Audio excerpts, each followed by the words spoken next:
is the Andres Segovia Show.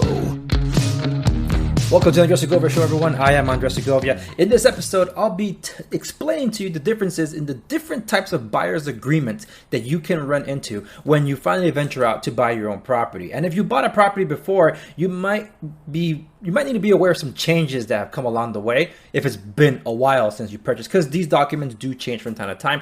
But of course, that's something that you'll learn more as you sit down with your agent as they go over the documents with you. But before I get started here, I do not have any sponsors to the program, but I have friends that are small business owners. And I wanted to give a shout out in this episode to my friends over at Buen Cacao. I've known them for a long time, particularly Jessica, the other half of the duo that works here, because we basically grew up together. And I never knew how passionate she was about chocolates until they officially opened a chocolate shop. I'm like, wow, I didn't know you were that passionate about it. But they're so passionate about the purity of the chocolate that this is a place where if they're saying they're using 80% chocolate, they're using 80% the dark chocolate cacao. So this is a legit place, organic. They use no more than if they're saying there's a couple of ingredients there, that's probably the chocolate and probably organic cane sugar. They do not like any processed things. They don't add any processed things. They make everything in-house. It's pretty awesome. They don't use any soy. I think it's soy lecithin. They don't use dairy, and they don't use gluten. Unless otherwise specified, I'm sure, but they don't use that. They just use pure chocolate. So I recommend you check them out. Their website is elbuencacao.com, and they also ship. So if you're not local to the area, support small businesses by going to their website, because they most likely ship to you. And believe me, you want to get in on some of that chocolate before they sell out, because they do sell out regularly. But check it out. Anyway, that's that. With that, let's go over to talk about the buyer's agreement. The buyer's agreement. Most people are concerned that they have to fill out some documents when they go about their transactions. There's the concern. Am I signing away my rights? The thing about these documents isn't to just protect one party. It's also to protect you. And that's the whole purpose of the buyer's agreement. The buyer's agreement is actually a compilation of several documents in one. One of them is disclosing the agency. In other words, making the announcement that you are going to buy and you're going to be represented by so-and-so. And in those documents, so-and-so is also telling you that by virtue of their business, they also deal with other sellers and buyers, but they don't want to step on any toes. They want to lay down the ground rules about what you can expect from their side on what they should do as their fiduciary duty and good faith duty to you as their client, and also if they might be dealing with sellers. So that's where this is all stipulated. And also what you as a buyer should be expecting to do in your involvement in the transaction, because this is, as is being established, a relationship. And that's what's called the buyer's agreement, because you're making an agreement as a buyer to acquire property through that brokerage.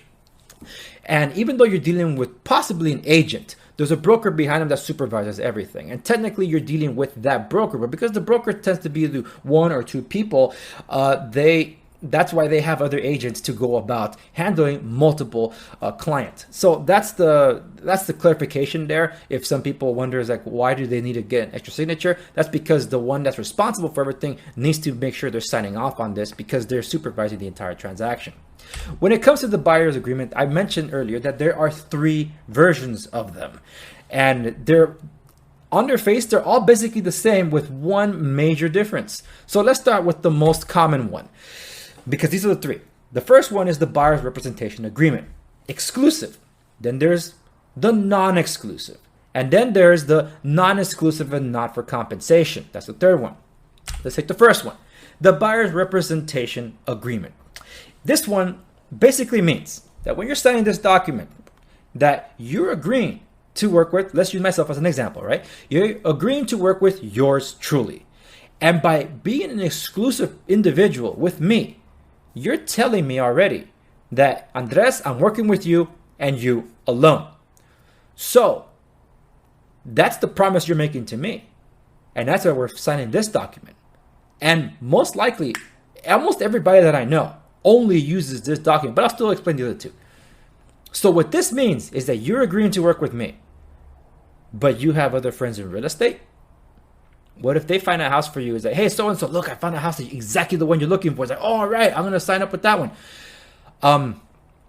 If you go about consummate a transaction with that other agent after you fill this one out, I am entitled to that commission because you agreed to work with me.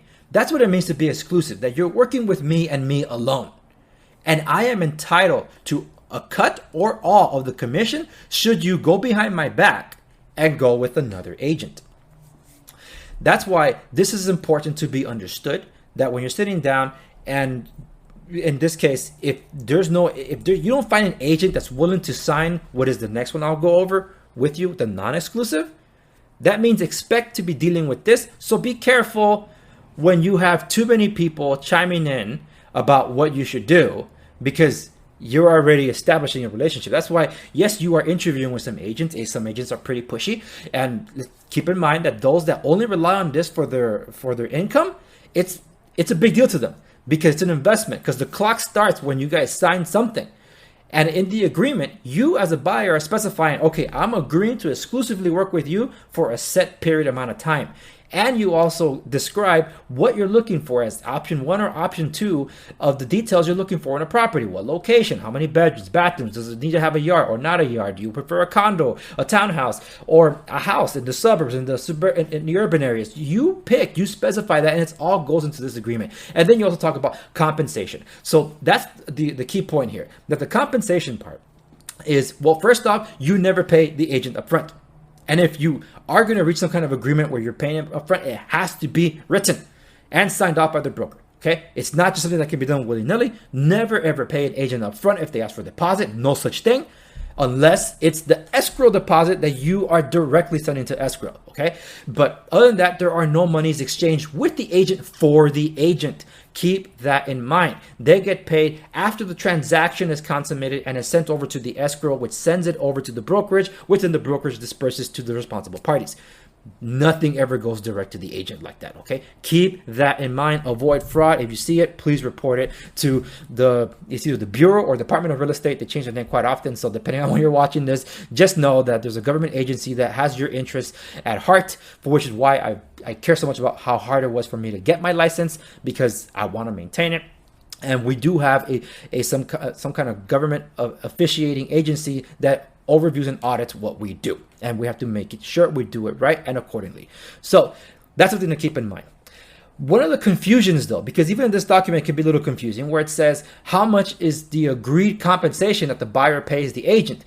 Technically, when it comes to a deal, the seller is the one setting that up. So the seller already agrees with the agent how much is being paid out. So that's already established. Like, what's your cut of the commission? The commission is basically set by the seller, and that's what we have to annotate that.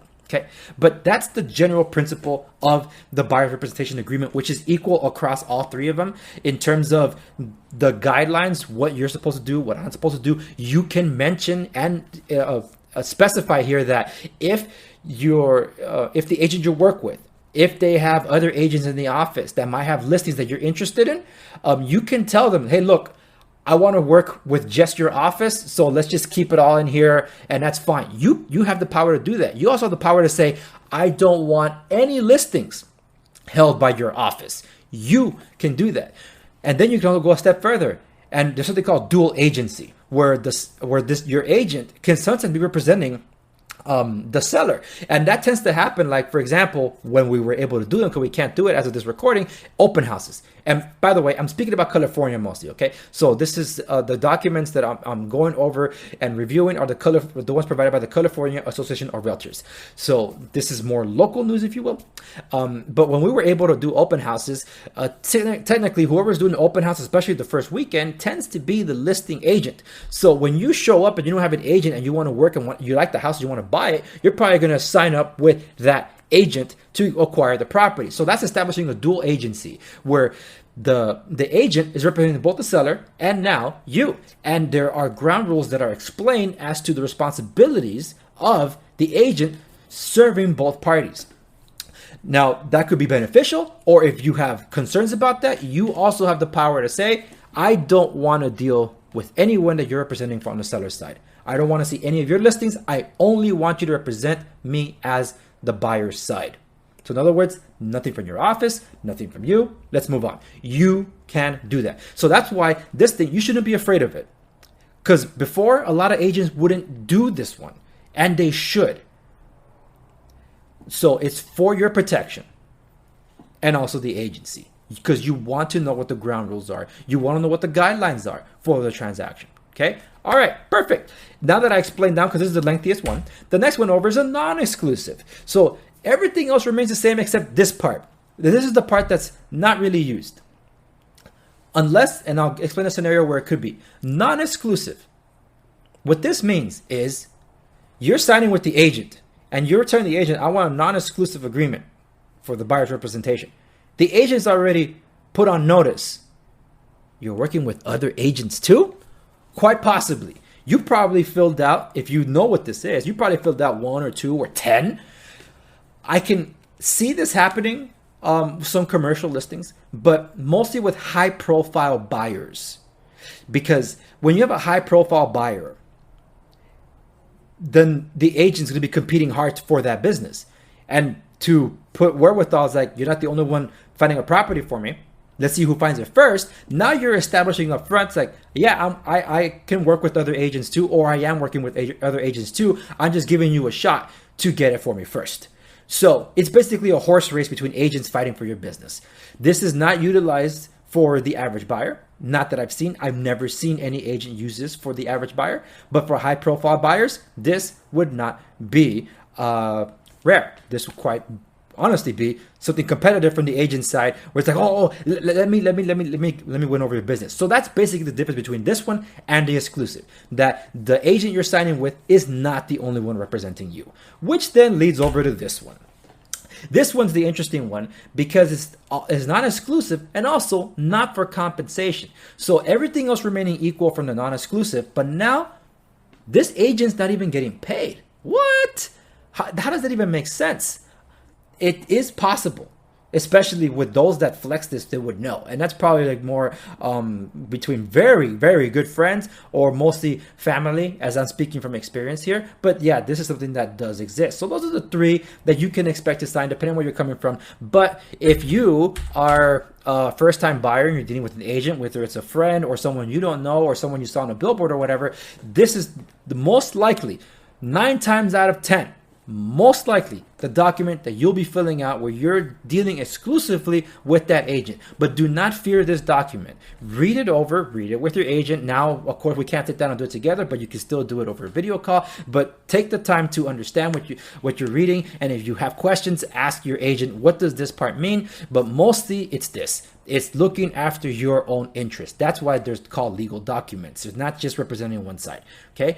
So if you have any other questions or you feel that you're ready to dive into this, or depending on where we are in the timeline, if you're trying to recover from the finances you were hit hard by COVID, or you have recovered somewhat and you're looking to see, hey, can I probably explore my options and trying to get back into trying to acquire property, it's never too late. And if you think it's too early, it doesn't matter. You want to get the guidance on the steps to take for that next step. And I want to be there along for the ride to point you in the right direction. So you're welcome to contact me. Here's my license number, my contact information that you can reach me over. And that's it for this episode of the Andre Segovia Show and this Real Estate 101 class about what you can expect from the buyer's agreement or the buyer representation agreement. Thank you so much for watching. Like, share, and subscribe. Hit the notification bell so you never miss a notification. Subscribe to the podcast to make sure you're also getting the audio version of it whenever they come by. And I'll see you on the next one.